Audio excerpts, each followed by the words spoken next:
They moved the industrial area kind of out between two cities of Kitchener, Cambridge, a whole bigger area than what's over there now. I remember when that was the main industrial area.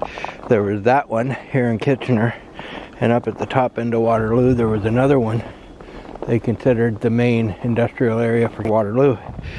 And then about 20 years ago they started building up an industrial area between Kitchener and Cambridge, and it was for both cities. And it became the big main industrial area for both cities. And it also became a major hub for commercial too. And to put tons of commercial in there and tons of industrial, and it became a major area. I remember going back 25 years ago, before that whole area was built up, how it was a small little dead area with a few little commercial stores out there that were looking to the future, hoping that it would expand at some point. And it did, don't get me wrong, but some of those little commercial stores couldn't hold out long enough, couldn't make it through the lull period of the actual build-up, which was about 10 years later. I worked in one of those stores.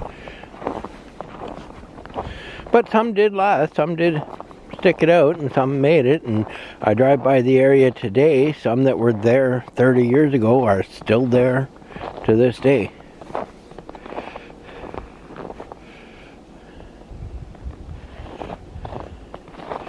Sometimes it just goes to show you, if you have the patience and a little bit of money to back you up and stick it out, you will succeed. But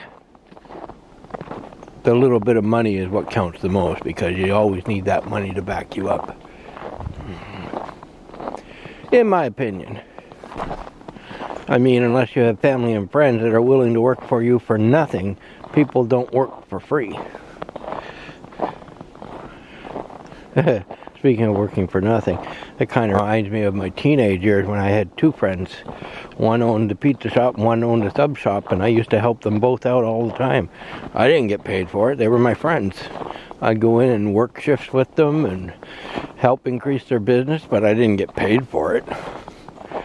Well, sometimes I did, sometimes they fed me. That was always cool, I didn't have to pay for the food.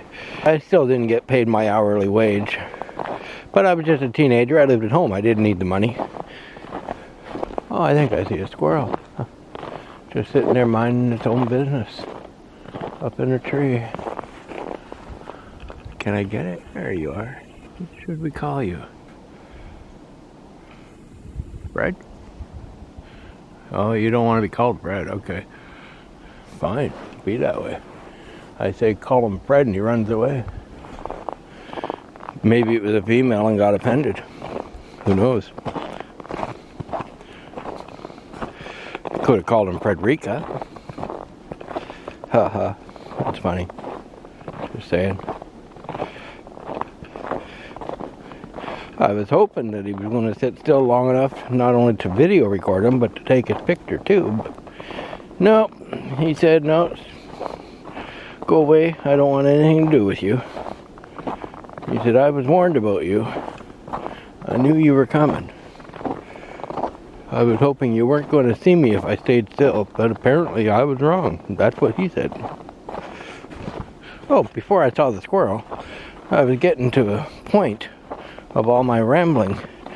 Sometimes I do that. I just ramble about my personal life and my growing up and all that. I was considering at one point just changing the name of my channel to Shy's Random Rambling.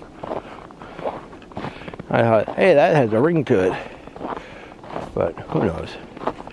I still may. I may not. I'm a very undecided person. I'm sure you all figured that out by now. I'm harmless, but I'm undecided. I'm not undecided about being harmless. I'm definitely harmless. I'm just undecided.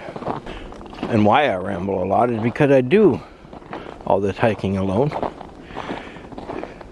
Because I find it works better. I tried coming out with people, but it just doesn't have the same feel to it. I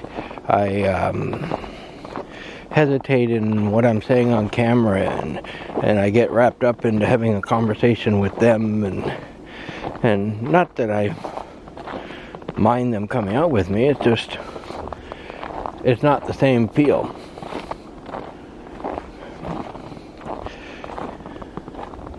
If somebody came out with their own camera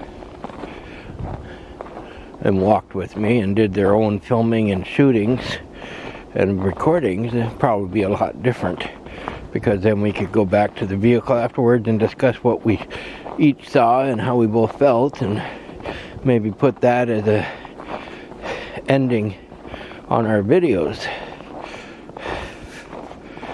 But so far I've yet to found somebody with the same passion as what I have. I know they're out there, because you go to YouTube, there's tons of channels with them. So they are out there. It's just a matter of finding them and feeling comfortable with them.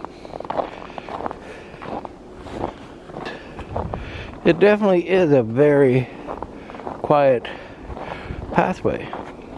I've seen like maybe 1 or 2 people so far. Not like some of the other paths that I go to on a regular basis, the more busier ones. This is definitely very quiet. Gives for that eerie feeling. Especially when you hear noises behind you and you turn around and there's nothing there.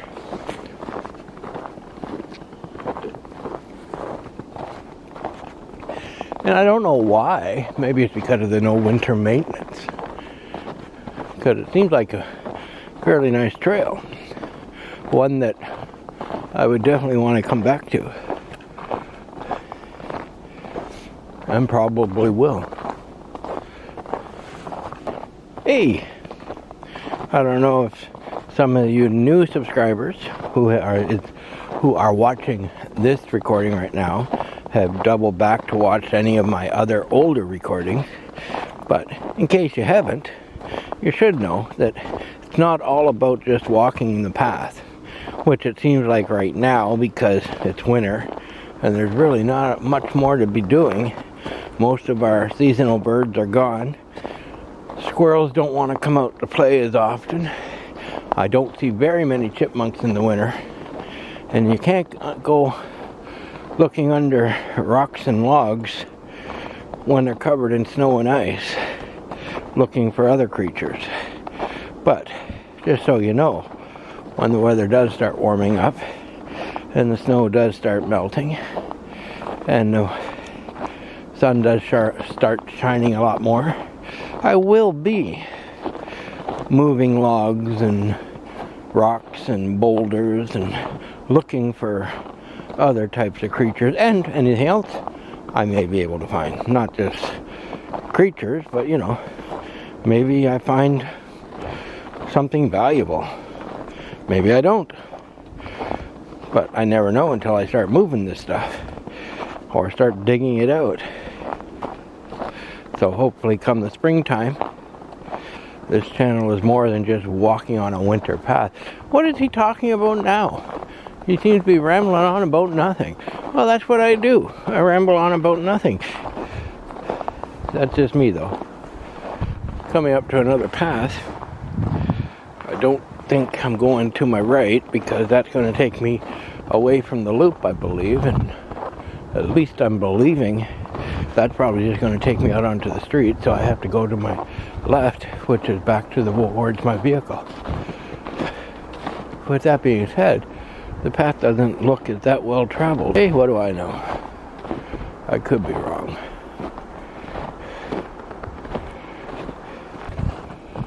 Yeah, maybe I should.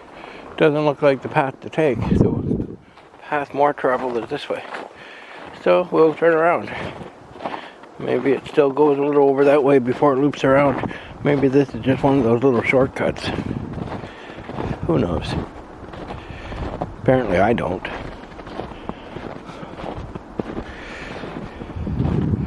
If I end up on the street, then I know I gotta come back, but that'll only waste about 15 minutes. It feels like it's warming up a little bit now. That's a good sign. My legs don't feel as cold. My fingertips don't feel as cold. My mustache feels like it wants to freeze up. But hey, the rest of me feels pretty good.